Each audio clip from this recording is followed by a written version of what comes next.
Place your left hand, and then raise your right hand and repeat after me. I, Eric Lander, I, Eric Lander, do solemnly swear that I will support and defend the Constitution of the United States the Constitution of the United States against all enemies, foreign and domestic, that I will bear true faith and allegiance to the same, that I take this obligation freely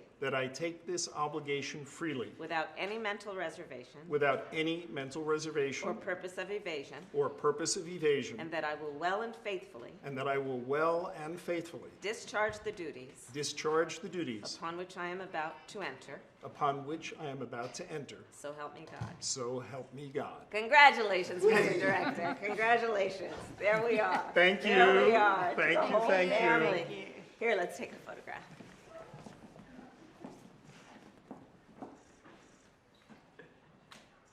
And then, Dr. Lander, will you please share with us this beautiful sacred book upon which you have taken your oath? Will you talk to us about that? I would love to.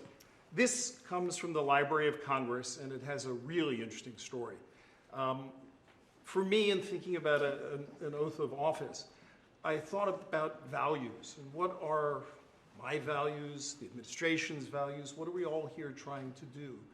And there's a very special concept in Jewish tradition called tikkun olam, the repairing of the world. And we're all called upon to repair the world, whatever religion or tradition we come from. But there's a specific line that comes in the Jewish tradition that contains that obligation. And it's right here at this point on this page. It says, we don't have to finish the work, but we may not refrain from doing that work, the work of repairing the world.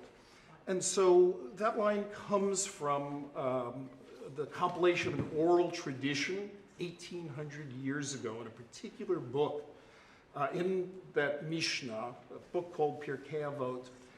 And this special edition was from the first Mishnah, the first compilation of the oral tradition ever printed on a printing press, just a few decades after Gutenberg's Bible, by a printer in the kingdom of Naples in the year 1492. And 1492 is special in Jewish tradition because it was the year the Jews were expelled from the kingdom of Spain. And at the same time, a printer is printing in the kingdom of Naples. Spain and Naples, they were both ruled by cousins, both named Ferdinand. And one started the Spanish Inquisition, and the other started a haven for tolerance. And so this book speaks in many ways to the work of this administration of repairing the world. Building Back Better, I think, is a modern version of repairing the world. It speaks about tolerance and intolerance. And it also speaks about one other thing I have to say, which is this book was not known to exist until about 10 years ago, when a Hebraic scholar at the Library of Congress, who is standing right back there, Dr. Ann Brenner, found it and recognized that it was a text from 1492 rather than something much more recent. And it's only because of her scholarship that it got entered into the catalog of the Library of Congress. And when I was looking for a Mishnah, that I could find it. And so the book also talks about the amazing people who work as servants for the public in the United States. And so all of those things are bound up in just this 13-page fragment of this 500-year-old book. And it means a lot to me about why we're all here doing this work. So thank you. Congratulations.